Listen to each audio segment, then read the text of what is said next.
Hi, I'm Doug, your tech support representative for Atlantic British, and as part of our service and maintenance kits, we're going to show you the maintenance program involved with changing differential, transfer case axle oil, swivel housing service kit number DTCM500A, and this essentially is going to be giving you the fill plugs, the drain plugs, and all the fluids that you need with the proper capacities to change the fluids in the differentials, in the transfer case, and in the front swivel joints. Now on the D90s, you have a swivel joint in the front axle that particular service is usually neglected and can become a very expensive repair if not done on a regular basis. And we're going to show you in this video basically where all your drain, your fill points, and locations are for all these fluids.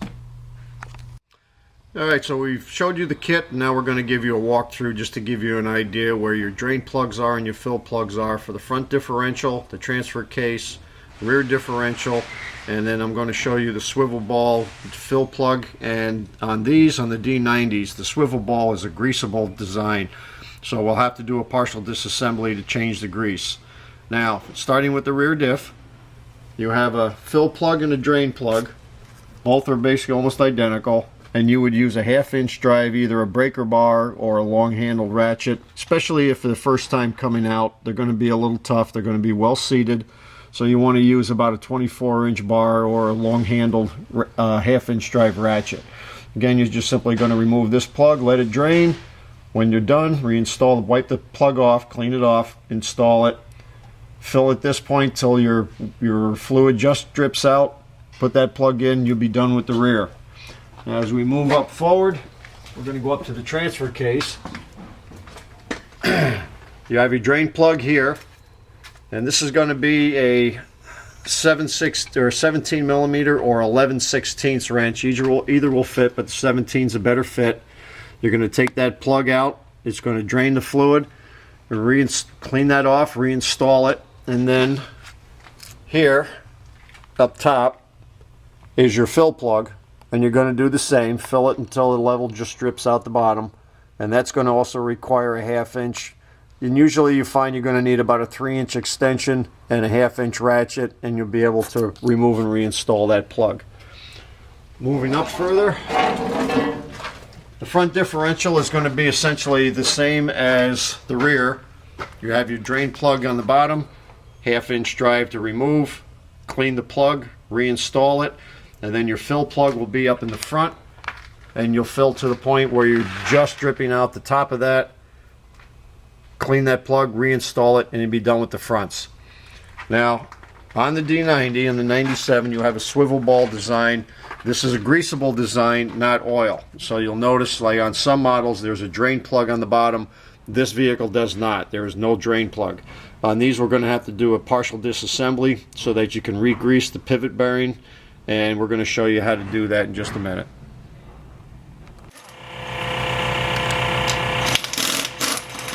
Okay, so now we're going to show you how to disassemble this assembly. This is the swivel ball on the 97 D9. As again I said, there's no drain plug on these. They don't use oil, they use a grease. You will be getting the grease in the kit, which is actually a one-time grease. And because this is somewhat involved with labor-wise, it's good that you only have to do this once. So what we're going to do is we're going to pull the brake caliper off. Now this has a solid line or a hard line that runs from the hose down to the caliper. What we're going to do is disconnect it at this point here, and you're going to lose a little bit of brake fluid, so I would suggest you put a pan or something underneath to catch the brake fluid. Plus, when we get further into the disassembly, and once we pull the swivel ball, you're going to lose some fluid out of the front axle. Because of that, if you're going to be doing your fluid changes, do this first and then work your way back, because this way you're going to be doing a drain and refill on the front axle anyway. So let's start with 17 millimeter wrench, and that's going to be used to hold the hose in place. 13 millimeter is your flare nut. Shouldn't take all that much pressure. It'll crack that line loose. And unfortunately on this one, once we've cracked it loose, you can actually just spin it off by hand. As you can see, we're losing some fluid. I always keep these little rubber cups handy,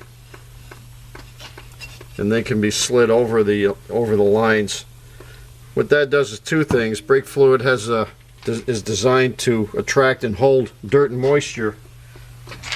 So by doing this, you reduce the amount of contaminants you're going to get in your brake fluid. Now, we've got two bolts that hold the caliper assembly onto the mount, and they're held in place with a 13mm 12 point. I found that these gear drive sockets that they produce now will grab a 6 point and a 12 point, so these are a good tool to have in your toolbox. And we're going to slide in the back here. You really can't see the top bolt. Okay, this is the bolt that you're going to remove out of the back of the caliper. As you can see, that's a 12-point design. Just to give you an idea what they look like, as I say, with our assembly and whatnot, they're not that easy to see. You're going to put your finger in back behind and feel more than look. But that's the bolt you're going to take out. Again, and we're going to put these in order as we take our hardware out, so we know where everything fits when you put it back together. Now, what I also do is, in the case of with the caliper, this is a fairly heavy assembly. And you can basically wiggle it side to side a little bit, and you'll see that'll push some brake fluid out. And what that'll do is spread the pads a little bit. Sneak it out under. And then we're going to put that in a nice safe place. Alright, so now we're going to start disassembling the hub assembly. And what we'll start off with, this is sort of a rubberized cap that they use over the end of the hub. And you can get in behind it with a say a number 3 flat blade screwdriver. Just reach in behind it and pop it out. There'll be a snap ring around the end of the hub that holds the axle to the hub assembly.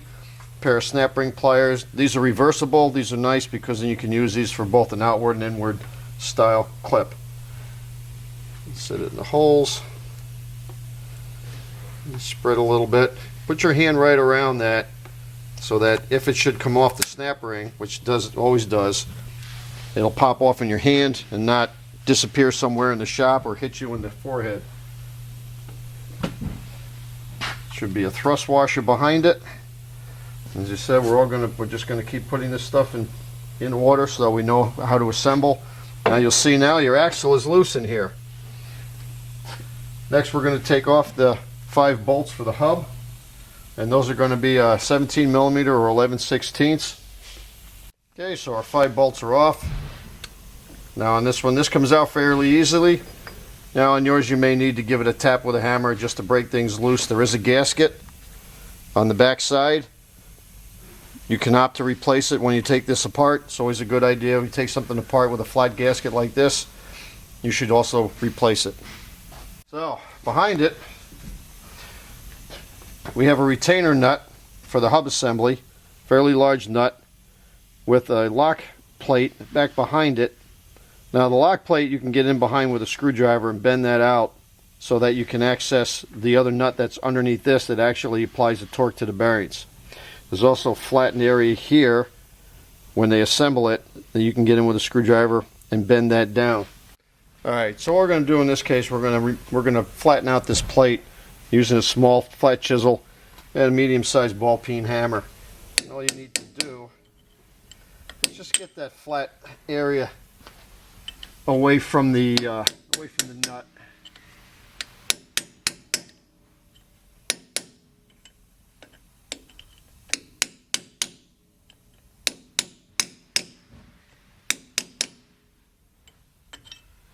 Okay, so now that we move that away, I've got a truck socket, 2 3/32 inch, which actually comes as a 3/4 drive, so we've used a 3/4 to a 1/2 inch reducer. And we just need to crack that nut loose. That'll spin off. And you may or may not be able to, there we go. There's your lock plate. What you can do is before you reassemble, just put it on a vise or a flat surface, hammer it flat, and then once you put it back on, because the nuts are going to align a little bit differently than they did originally, and then you're going to flatten back out with a chisel to do the same thing they did at the factory, is to bend the plate over the nut so the nut doesn't turn.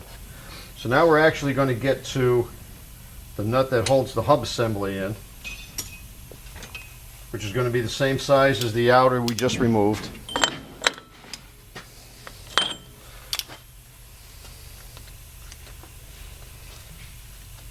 So essentially, once we take this out, we're going to grab the whole hub and rotor assembly, and it's all going to come off in one assembly. Now you have a tapered roller bearing behind this nut, which you can remove by just simply give this a wiggle. So I place your thumb here, because you don't want the bearing dropping on the ground, picking up a lot of dirt and whatnot. By doing this, you can pull the hub assembly off. And you want to keep this in a relatively clean and dry area. The inner bearing is up and recessed inside the hub, so it's not sitting on the ground. And the upper bearing is sitting up inside where it belongs, so you don't pick up any dirt. Throw a cover or something over for the time being. You really don't want any dirt getting in that bearing. So now what we have is the spindle assembly, and then directly behind it is the housing for the swivel ball. And we're going to take these 6 bolts out so that we can remove this spindle and the axle, and then we're free to access our swivel ball. Alright, so we have our 6 bolts out. We place that in the plate to the side. Again, this one came out relatively easy. You may need to give it a tap with a hammer. And again, there's a gasket which stayed on the housing, and again, you may opt to replace it or not. I would recommend anytime you disassemble a system like this, always use new gaskets. We're going to put that over here with the rotor and hub assembly, and at this point you can grab your axle. Alright, so we'll remove the axle. And you're going to need to have the steering straight to be able to do that. If it's turned one way or the other, it's going to block the CV joint from clearing. And again, we want to put this in an area where it's not going to get coated with dirt or dust. Now we have our swivel ball. As you can see, we've got some front axle fluid in there which sits in behind that seal. You want plenty of rags. You're going to scoop that out of there. As you can see, somewhat of a messy job. What we're going to do at this point, you're going to take off this outer shield, and then we can access the bolts for the upper and the lower bearings so that we can get in there and grease them up. Now you may find on these, some of these may be a nut and bolt setup. So you're going to have an 8mm or 5/16 headed bolt with a 10mm size nut behind it. So there's your nut, bolt, and washer. We're going to set that aside. Okay, so at this point we could either do one of two things. Now what we're doing is we're showing you lubrication of the swivel ball joint and the upper and lower pivot joints. So what we're going to do, instead of disassembling the whole thing, we can actually take the ABS wheel speed sensor, which lifts up and out of that upper bracket, and we'll just do one bearing at a time. Now at this point you would have gone in with a rag and cleaned out all this old grease and all this gunk laying in the bottom. This has actually been already done on this vehicle, so we're not going to go through it again. And you're just going to clean out the open cavity. You've got two 17mm head bolts on the top. We've already cracked those loose, and those are also the bracket for the support for the brake hose. And we'll set those aside. Okay, you'll see this tab slides in to the top of the dust shield, which this is actually supports the dust shield. So you're going to slide straight back and move that out of your way. So now you've got access to the upper bearing cap. Now this is just the cap that the bearing rides on. You want to give it a good look for any pitting, scoring, any discoloration that might indicate overheating, but in most cases with these they may just pit. If you find pitting, you want to replace this piece. Put that to the side. And then down inside is your bearing. This is nothing more than a little roller bearing. You can wash this out with any kind of light distillate. I like using the mineral spirits because it's probably about the safest to use. It won't do any damage to the bearing. And then when you're done, you're going to repack it with our grease that you got in your kit. You're going to wipe the area out with a clean rag. Make sure that you got all dust, dirt, and whatnot out of there. And then you're simply going to reinstall the bearing back in place. It rides on a flat surface down inside this upper cap. Now when you pull that upper cap off, you'll find shims. 1 shim, 2 shim, 3 shims, whatever. And what they do is they set the preload for the bearing on the swivel ball. And all you need to know is just when you reinstall everything, make sure you put the same shims back that you took out. In this case, we've got 2 shims on top. We're going to make sure we reinstall them in the same area. Same thing as the bearing. You really need to install these clean. You don't want any dirt in between that can create a gap in the space. Simply wipe down with a clean rag, wipe the surface off.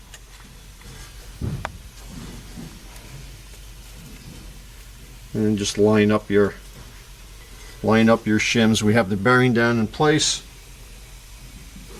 And we're going to slide the shims over the cap first. Use your finger to hold the whole assembly together. And you may need to wiggle the ball assembly a little bit to get that in. And there you are, you got the top bearing. And we're going to reinstall these. The nuts, but we're not going to tighten them up. We're just going to get them in there where they're just loose. And again, don't forget to put your bracket in the dust shield, which I was lined up, but I missed, because that also supports the top of the shield. Okay, down again. Because everything is clean and greased, these bolts should go in fairly easy. And just run them down so that they're just over the top of that bracket, so there's a little bit of space, a little bit of slack, so that we have some movement when we take the lower one out. Now the lower one, in this case, is a number 40 Torx drive. Now I'll use the extended. If they're tight, which they probably will be initially, to try to use a tool with the extension, you're going to lose a lot of torque. So you want to try to break them loose first with a short standard number 40 hex drive, and then just to make matters easy for the removal, you can switch over to the long one if you have it, or you can simply put an extension on your ratchet and take it out with the standard length. But these bottom ones get fairly tight.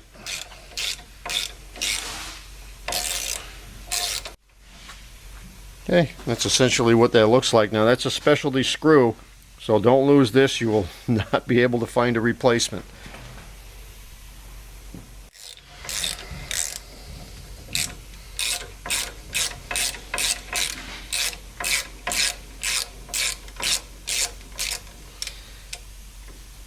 Okay, so the first thing that'll come down once you get that last screw out will be the mounting plate. And this also has the bracket on it that you bolted the bottom of your dust shield to. We'll set that aside with the 2 special screws. Okay, so we've taken the bottom pivot out, and you're not going to remove the bearing because the bearing is pressed into the housing. The reason for removing the bottom is, one, you can clean the pivot better. You can also wash out this bottom, and you have a drain hole now. And you're going to check the bearing. You can put your finger in the center of the bearing and spin it. If it feels really gritty or feels like it's catching and not turning properly, you probably want to have that bearing replaced, which will end up basically removal of this housing for the swivel ball. Also, it gives you good access inside just to make sure you've cleaned it out very well. You definitely want to get all the old grease out. So that's basically as far as we go with the lubrication. Now what we're going to do is put clean grease on the bearing. We're going to re-grease the pivot, same as we did with the top. And then we're going to show you a reassembly of this.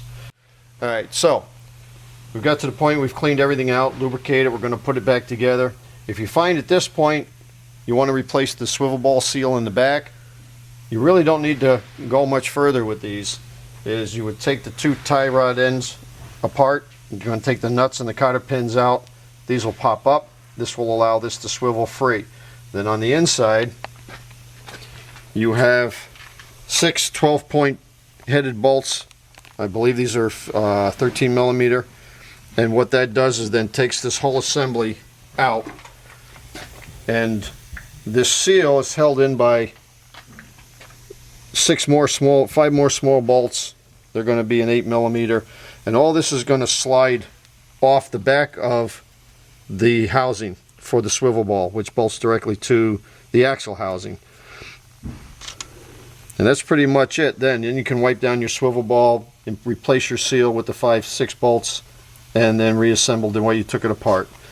Okay, so essentially you're doing this job, you've flushed out the inside, you've gotten all the dirty grease out and all the crud that develops, and also in the moisture. Now there's the other thing too, if you do take these four-wheeling, you're going to get some water in there. You want to make sure that you get this cleaned out. Now before I reassemble it, what I've done is I've made this is a copy out of Land Rover's manual. This shows you a blown up, exploded view of all the parts involved with this swivel ball design. What we're going to do now, we have the bottom piece out. We're going to essentially do, and this is your swivel housing grease that you're going to get in your kit. Pretty nasty looking stuff. We don't have anything here to snip it with, so we're going to squeeze a little bit out and get a nice coating of fresh stuff on there.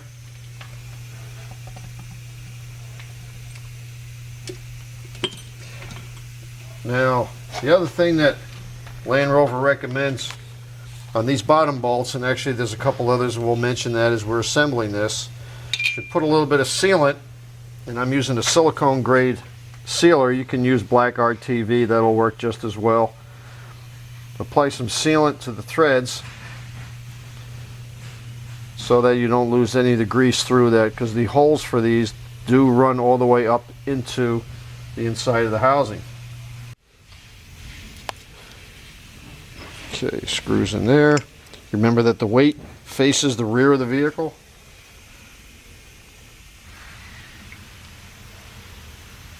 And your bottom pivot plate, and we're going to run that up so that it runs into the bearing.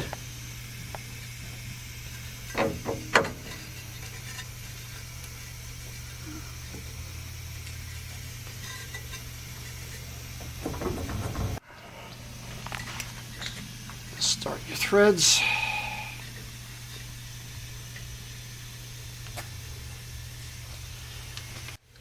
Now here's where the long neck tool comes in very handy.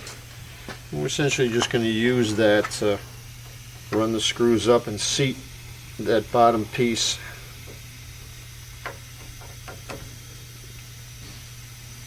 Again, it's a number 40 Torx.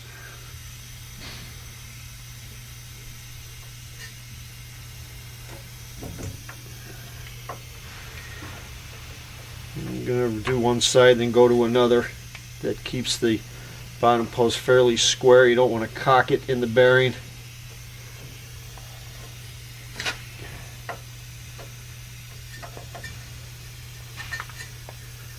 Get a little tight in the end there.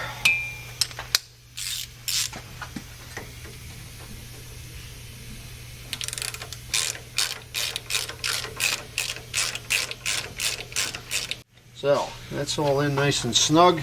They're in tight. And Land Rover's manual says torque to 18 foot-pounds. Okay, so we have the bottom in. Now we had left the top bolts loose. I'm going to run them back out with my fingers. Now remember, we've also gone through the step where we've lubricated the bearing that sits down in here. We're going to run the bolts back out because we've got the bottom locked in. We're going to apply some sealer onto these as well. This is what's recommended in the Land Rover manual.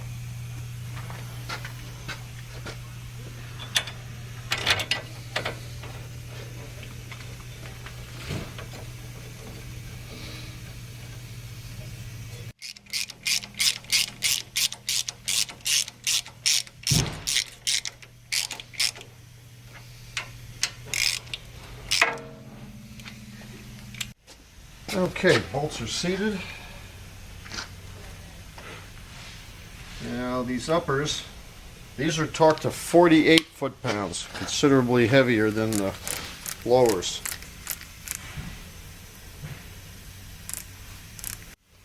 Alright, set your wrench.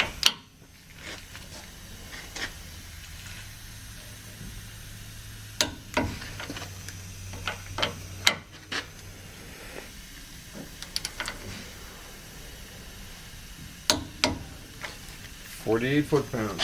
So now the upper and lower is in. So your swivel joint is essentially back together. But now we're just going to reassemble the front. So next is going to be sliding the axle back in place. Wipe your gasket surface off. If you have a little bit of high tack or some light sealer, Indian head, any of those gasket adhesives, you just put you can put a very light coat on here. That'll help assist the gasket in sealing. And that'll be when we put the hub back on. Now, you're actually going to need to wiggle around a little bit to get the other end of the shaft back into the final drive. And we were lucky on this one, it popped right in. So the next step is the spindle. Your flat, which is ground into the threads at the end of the spindle, will be facing up.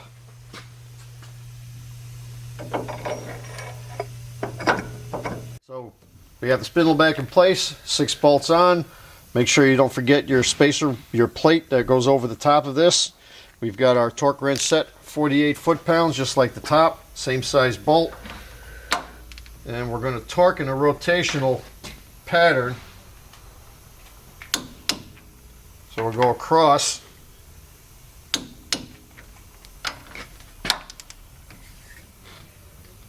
Almost in a star-shaped pattern until we get all 6.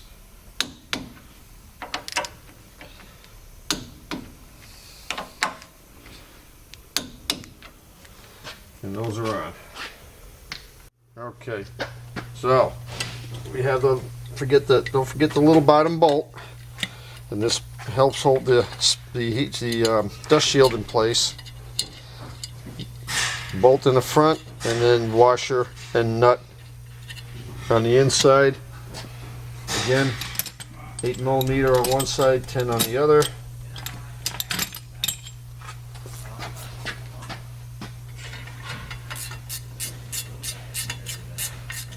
Okay, next we're going to reinstall.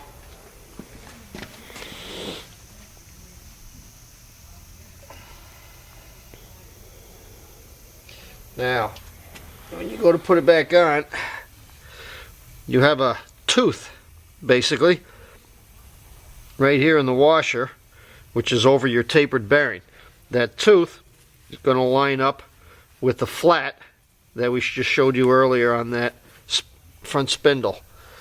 So I find easiest to line it up, thumbs across, tooth on top, take the whole assembly, put that right on. Your bearing nut goes in place.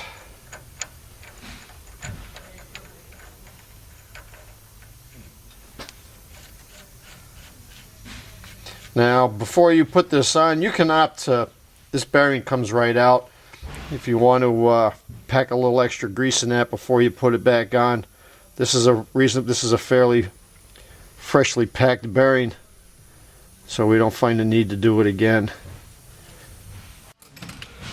Get our 2 3/32 socket.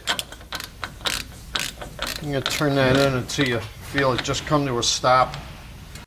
And we'll give it a spin to make sure everything is centered. And then just very lightly give about an 1/8 to a 32nd of a turn. You should feel a slight amount of drag, which is essentially preload on the bearing. You do definitely want a little bit on there. And then because you freshly packed this, you want to give this a spin, distribute that grease evenly around the bearing. Because sometimes it can fool you as to whether that bearing is actually in place or not.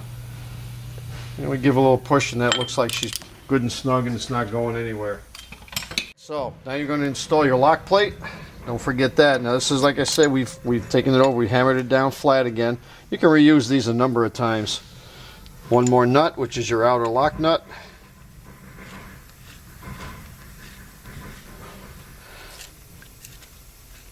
And again, you snug that in.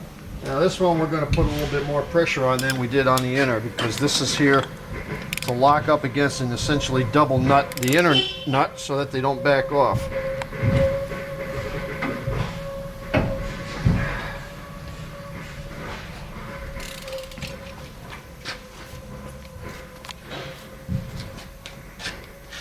Now you take a large screwdriver. We're going to get in behind the plate and lay it down flat against this flat of the outer nut. It's a pretty pliable piece of metal, so it's not all that hard to knock down.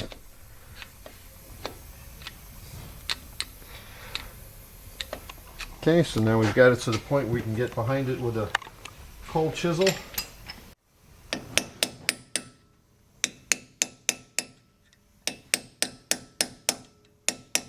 And we're just going to lay that flat against the nut.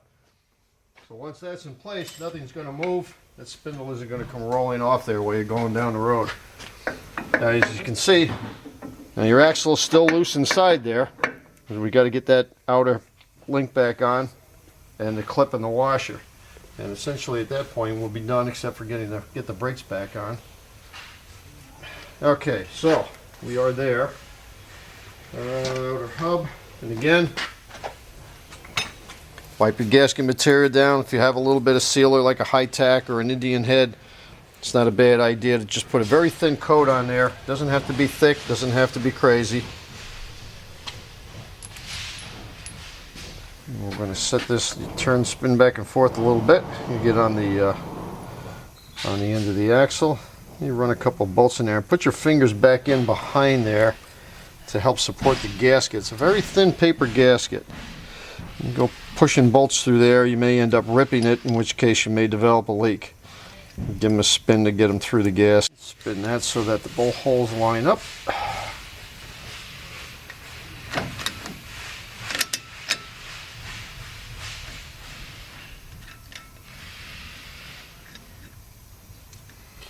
Okay, we'll run those in. And the torque on those, same as we run into the others, at 48 foot-pounds. So now we torque the 48 foot-pounds, doing the same thing we did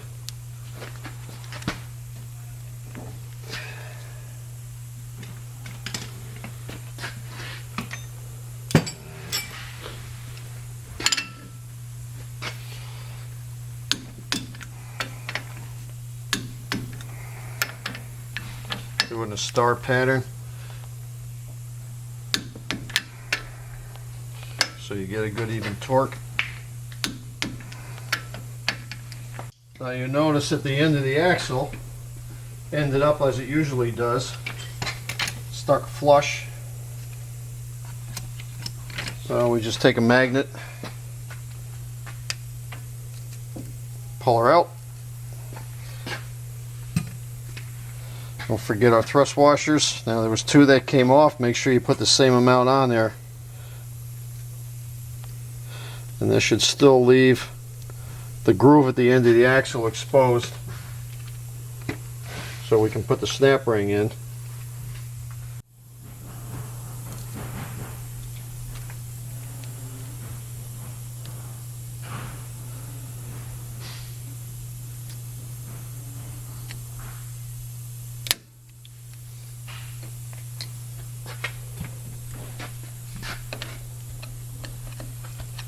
Make sure that that is popped in. If you want to make sure that your snap ring is on tight, take a screwdriver, whatever, put it on the end of the axle and give it a shot. If the axle doesn't pop in, then you know your snap ring is on tight.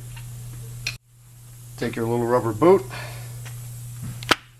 pop that back on, turn the wheel to give us a little better access, and now we're going to put our caliper back on. Now, you probably have a hard time getting your fingers in there, so grab your socket with your short extension, slide the pads over the rotor, and you want to watch your brake line because that's got to slip under so that we can hook that back up.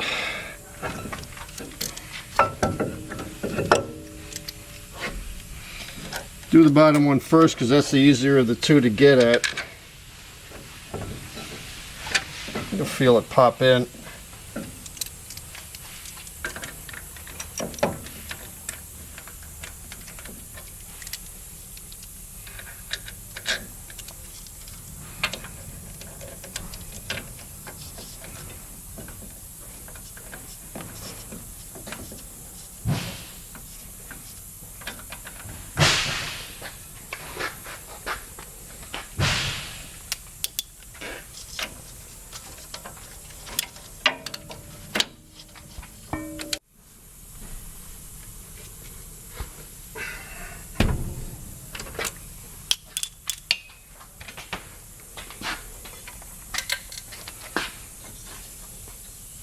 And we'll put our line back on.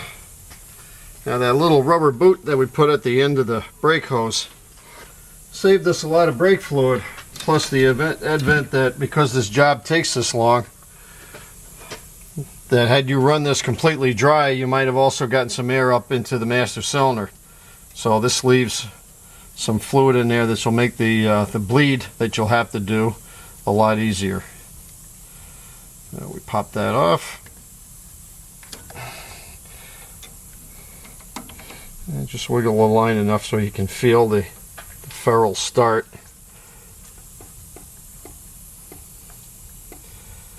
Nicely lubricated with brake fluid, so it turns pretty easy. And again, 17 millimeter on the hose and 13 millimeter on the line.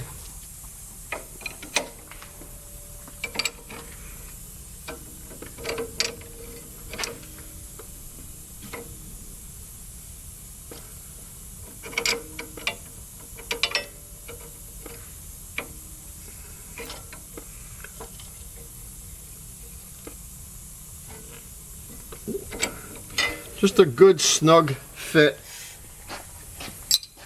You don't want to go horsing on it and end up stripping out that either the hose or the nut, the ferrule.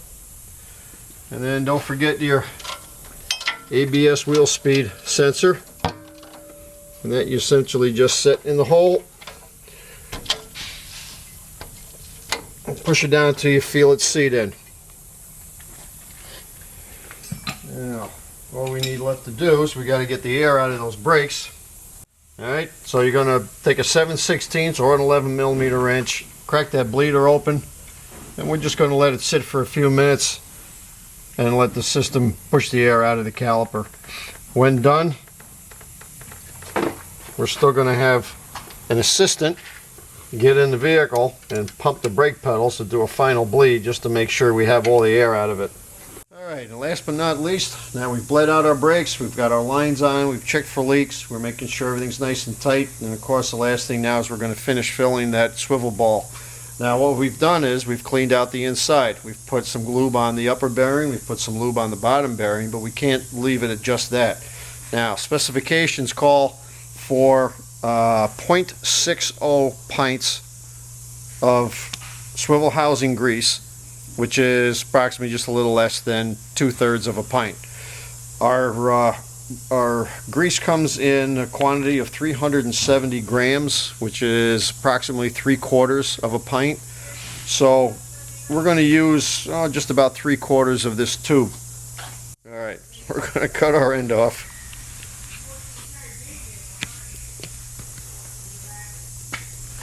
We'll set that aside. And what we've got is a 15 millimeter gear drive There's actually a 9/16 square, but it fits perfect. And we're going to take our fill plug out. And I can tell you, it's going to be tight.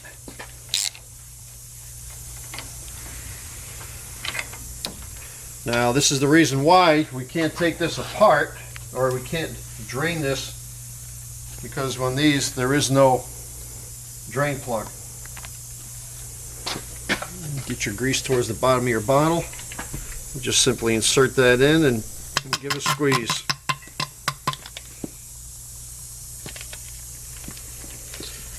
I find you can fold over these bottles. They're fairly easy to do.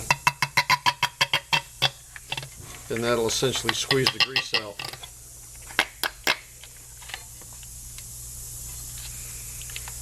So you'll end up with a little bit left, but you'll definitely have the full capacity in there. Now we've filled up that chamber. Those bearings will never go dry. Okay, wipe any dirt or rust you've got on the threads of the plug.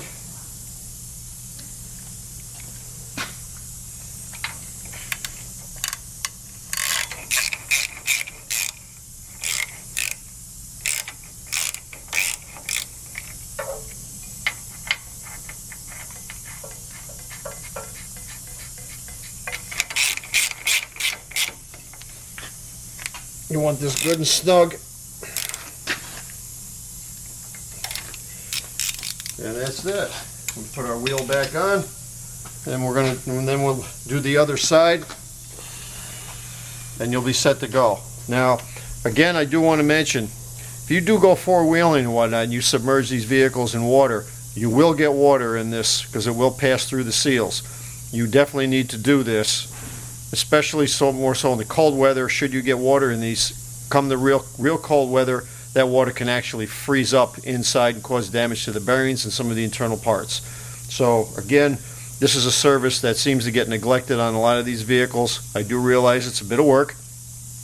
It's maybe a good afternoon out in the driveway and you get it serviced, but in the long run, it just means that the vehicle is going to give you better reliability down the road. So again, this is Doug. I'm your tech support representative. I hope this helps you in your maintenance for your vehicle.